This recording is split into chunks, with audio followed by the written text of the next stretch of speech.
Welcome to another episode of Shadows of the Tarot. Paul had always taken pride in his work as a butcher. With years of experience under his belt, he had earned a reputation for delivering quality cuts and providing excellent customer service. But despite his dedication, the financial pressures of maintaining a comfortable lifestyle for his fiancée were relentless. He wanted to give her everything she deserved, yet the weight of mounting bills and expectations pushed him toward a decision he never imagined he'd make. That's how he found himself drawn into a risky side hustle with his colleague Glen. Their operation centered around a refrigerated warehouse in the countryside, where fresh lamb carcasses arrived regularly. The process was seamless, or so it seemed. Once the delivery truck unloaded its cargo, the lambs were taken into the massive freezer room and hung with precision. Glen, always the more cavalier of the two, would take a carcass and prepare it for cutting. Hidden in a different section of the freezer was the true heart of their operation, a large, unassuming white chest containing ounces of marijuana. It was Glen's job to take the drug packages, tightly sealed in bubble wrap, and conceal them within the rib cavities of the lambs. The placement was meticulous, ensuring the packages were nearly undetectable. Once the drugs were in place, the lamb sides were wrapped and prepped for transport in a separate delivery van. For Paul, the logistics of this covert operation were both a blessing and a curse. As the delivery driver, he was the linchpin of the entire setup, the one ensuring the goods reached their destination without a hitch. He took on the responsibility not because he wanted to, but because he couldn't trust anyone else to do it right. The fewer people who knew about their scheme, the better. It was the only way to keep the operation airtight.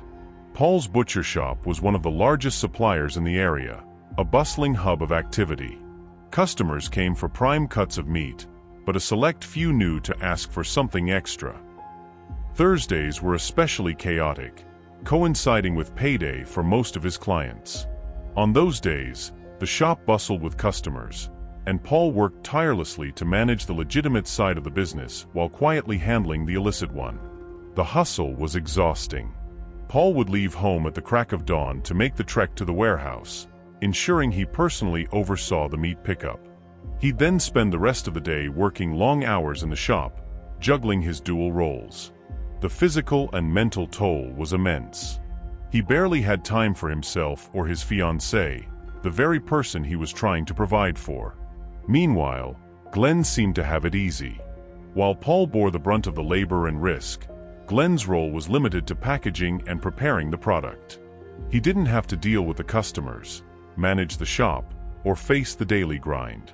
This imbalance grated on Paul. The operation was lucrative, far more profitable than Paul's butcher shop could ever have been on its own, but the long hours and the constant vigilance were wearing him down. Even so, the rewards were undeniable. Their scheme had infiltrated a significant portion of the region's black market, allowing them to gain influence among the area's major players. Business was booming, and the money was flowing. Yet for Paul, the success felt hollow. The constant pressure and his growing resentment toward Glen made him question whether the risk was truly worth the reward. Paul's motivations extended beyond simply securing a stable future for his fiancée. Deep down, he craved a sense of fairness and balance, especially in the precarious side venture he shared with Glen. The illicit business had been running smoothly for months, but a sudden change threatened to disrupt their careful equilibrium. Glen approached Paul one day with news that left him unsettled. They would need to raise the price of their product due to inflation. Paul was no stranger to the rising cost of goods. The price of meat had been climbing steadily, and he had adjusted his butcher shop's pricing accordingly. But Glen's insistence that the marijuana prices also needed to increase baffled him. Why tip the boat when it's sailing so smoothly? Paul argued. The business was already profitable, and he feared that such a change could alienate their customers. Glen, however, was adamant. He claimed the costs of production and distribution had also risen, leaving them no choice. Paul was skeptical, but he knew better than to argue too much with Glen. He braced himself for the inevitable backlash and broke the news to their top buyer. As expected, the buyer was furious. The man's anger simmered just beneath the surface, his voice laced with venom as he vented his frustrations. He could understand paying more for meat. After all, that was a legitimate market force. But the increase in drug prices felt like a betrayal. "If that's the case, I'll find someone else to supply me," the buyer snarled. Desperate to salvage the relationship, Paul offered to relay the buyer's concerns to Glen. However, when the buyer demanded a face-to-face meeting with Glen, Paul balked. The location of their warehouse, where both the meat and the drugs were handled, had been a closely guarded secret from the start, and they weren't about to jeopardize that. Paul promised to get back to him with an answer, but the encounter left him uneasy. Paul's loyalty to his fiancée and his determination to keep the operation afloat were increasingly at odds with his growing frustration toward Glen. While Paul was the one in the trenches, working long hours and facing irate customers, Glen seemed content to make decisions from a distance without considering the consequences. Glen brushed off Paul's concerns, scoffing at the buyer's threats. "They'll be back," Glen said confidently. "Where else are they going to get this quality and quantity? I'm not letting some thug bully us into lowering our prices." Reluctantly, Paul returned to renegotiate. The meeting, however, quickly spiraled out of control. The buyer stormed out, hurling insults as he left. "Glen's an idiot," he spat. "You've just lost my business." The loss of their biggest buyer was a devastating blow. Paul kept the operation running, serving their smaller clients, but the shortfall in income was impossible to ignore. Glen, ever the optimist, told him to be patient. "Sales will pick up," he assured Paul. But weeks passed, and the numbers didn't improve. The pressure began to mount. Inflation was squeezing Paul from every side, and his personal finances were starting to crumble. The house he shared with his fiancée was becoming harder to afford, the car payments loomed ominously, and the costs of their upcoming wedding were piling up. Paul's nights became sleepless as he calculated bills and struggled to see a way forward. Time and again, he confronted Glen, pleading with him to reconsider the price hike. But Glen was unyielding, his stubbornness an infuriating roadblock. "We can't let them dictate terms," Glen insisted. "We've got the best product, and they'll come crawling back." Paul, however, wasn't so sure. He felt the weight of the entire operation on his shoulders, knowing that every misstep brought them closer to collapse. With each passing day, his resentment toward Glen deepened, and the once lucrative venture began to feel like a noose tightening around his neck. Paul's fiancée, Sandy, was buzzing with excitement as her hen night unfolded in full swing. The room was alive with laughter and chatter, the kind that only close friends could share. Among the guests was Elsie, a dear friend of Sandy's for many years and someone known for her knack for tarot readings. As the night wore on and the group had exhausted the usual hen night games, complete with cheeky dares and heartfelt toasts, their focus shifted. Someone suggested that Elsie give Sandy a reading for her future, a fitting activity for a bride-to-be on the cusp of a new chapter in her life. With a warm smile, Elsie agreed, pulling out her antique tarot cards, which were housed in an ornate weathered box. These cards, she explained, had been passed down through generations and held a certain mystique. Sandy's friends huddled closer, the playful energy of the evening giving way to hushed curiosity as Elsie handed the deck to Sandy. "Shuffle them," she instructed gently, "and then choose one card." Sandy shuffled the cards with care, feeling a strange mix of excitement and apprehension. Finally, she drew a card and laid it face up on the table. The Emperor. Elsie's eyes lit up as she began to interpret the card's meaning. "The Emperor is a strong card," she began. "When he appears in a reading, he often challenges you to confront the power dynamics in your life. This includes your relationships with authority, your feelings of helplessness, and how you use or misuse your own power. It's about leadership, structure, and taking charge." The room was silent as Sandy listened intently, her thoughts already swirling. She immediately associated the card with her father, who had voiced his disapproval of her impending marriage to Paul. Her father was a man of strong opinions and rigid expectations, and his lack of support had been a source of stress for Sandy. "Maybe it's about him," she murmured, almost to herself. But Elise wasn't finished. The Emperor can be a positive card, she reassured her friend. It's about creating a framework and establishing leadership. It could be a sign that things with your father will improve, or it may relate to Paul. He's about to take on a big role in your life, after all. Sandy felt a glimmer of hope at Elsie's words. The Emperor's message was multifaceted, but one thing was clear: it invited her to confront challenges with strength and resolve. As the group broke into speculation and light-hearted jokes about Paul becoming the emperor of their household, Sandy couldn't help but wonder what the card truly meant for her future. Paul's financial situation was spiraling out of control, and every month brought new letters, warnings, and mounting stress. Meanwhile, every time he visited Glen, it was like stepping into another world, a world where everything seemed to be going perfectly. Glen was thriving, or so it appeared. His lavish lifestyle stood in stark contrast to Paul's crumbling one, and Paul couldn't shake the feeling that Glen had a second operation running somewhere, one that didn't involve him. Determined to uncover the truth, Paul decided to do some digging. He began staking out the warehouse, spending hours parked inconspicuously nearby, watching the comings and goings of delivery trucks. Most of the vehicles were familiar, ones he'd seen countless times before, standard butcher deliveries going to legitimate businesses. For weeks, nothing seemed out of the ordinary, and Paul started to wonder if he was wasting his time. Then one day, a different van pulled up to the warehouse. It was smaller than the others and bore no markings to indicate its business. Paul's instincts kicked in. This van wasn't part of the usual rotation. He decided to follow it, trailing the vehicle as it wound its way out of the industrial area and into the countryside.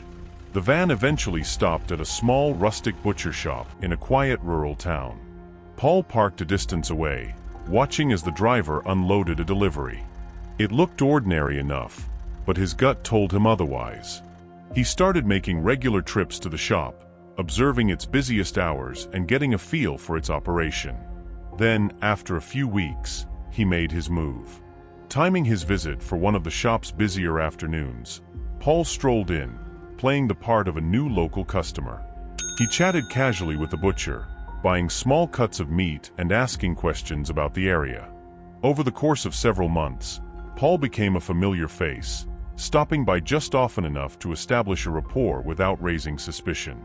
One day, during a seemingly casual conversation, Paul steered the talk in a new direction. "You know," he said with a laugh, "I've been looking for someone who can hook me up with some good smoke.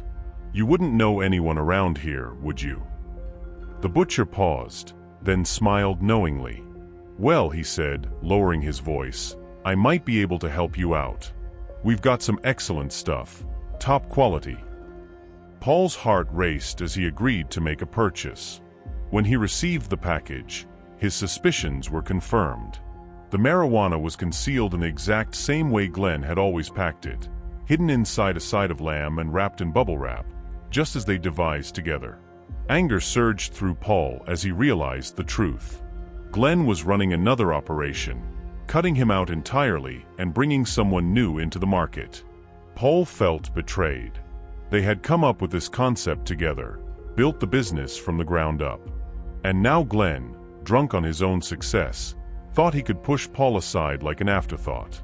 But Paul wasn't about to let that happen. His anger burned like a steady flame, fueling his resolve. If Glen thought he could outmaneuver him, he was sorely mistaken.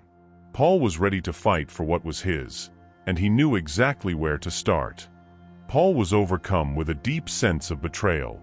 How could Glen, someone he had considered a close friend for so many years, stoop so low? It dawned on him that Glen had likely never been a true friend at all, just a cunning opportunist who had exploited Paul's business ideas for his own gain. The realization gnawed at him, but one thing was clear: if Paul didn't act soon, his financial troubles would drag him under completely. Fueled by a mix of anger and desperation, Paul decided to confront Glen directly. That evening, he drove to the warehouse, his mind spinning with all the things he wanted to say. As he stepped into the cold, cavernous building, he found Glen sitting at the desk, casually reviewing invoices as if nothing was wrong. Without hesitation, Paul demanded answers. Is there another butcher in on this? Someone else you're working with? He asked, his voice tight with restrained anger. Glen's eyes widened, and for a moment, he looked like a mouse caught in a trap. Paul, listen, he stammered, scrambling for a plausible explanation. I was just setting up this new distributor. I was going to tell you, I swear. You were always going to get a cut. But Paul wasn't buying it. He saw through Glen's flimsy excuses, and the weight of their shared history only made the betrayal cut deeper. The argument escalated quickly, their voices echoing through the warehouse. Accusations flew, and Paul's frustration reached a boiling point. Then Paul made a calculated move. Fine, he said, feigning a moment of calm. Let's check the latest shipment in the freezer. I want to see what's there for myself. Reluctantly, Glen agreed, and they both entered the walk-in freezer, the icy air biting at their skin as they stepped inside. The room was lined with hanging sides of lamb, their usual shipment meticulously organized. Paul pretended to inspect the inventory, his breath visible in the frigid air. After a moment, he slapped his forehead dramatically. Damn, I left my phone on the desk outside, he said. Sandy's supposed to call me about some wedding plans. I'll be right back. Without waiting for Glen's response, Paul turned and exited the freezer. As soon as he was outside, he reached for the heavy steel door and slammed it shut. His hands were steady as he grabbed the padlock from its hook and secured it firmly in place. For a brief moment, Paul stood there, listening to the muffled sound of Glen pounding on the door from inside. His voice was faint, pleading, but Paul felt nothing. No guilt, no hesitation, only a cold sense of resolve. He walked out of the warehouse, climbed into his van, and drove home. That evening, he sat down for dinner with Sandy, who was glowing with excitement about their upcoming wedding. "How's the business going?" she asked between bites of her meal. Paul smiled, a weight seemingly lifted from his shoulders. "There's been a sudden change in management," he said smoothly. "But it's for the best. From now on, our money troubles are over. I'll even be able to work fewer hours." Sandy's eyes lit up. "That's wonderful. Does this mean you'll have more time to focus on the wedding?" "Absolutely," Paul replied. "I've taken a position at the warehouse, and I'm putting Reg in charge of the butcher shop. Things are finally falling into place." As they finished their meal, Paul felt a strange sense of calm wash over him. For the first time in months, he wasn't worrying about debt or Glen's betrayals. The future looked brighter, though the cost of securing it was one he would carry silently alone. Remember to like, subscribe, and share to others, so you don't miss an episode.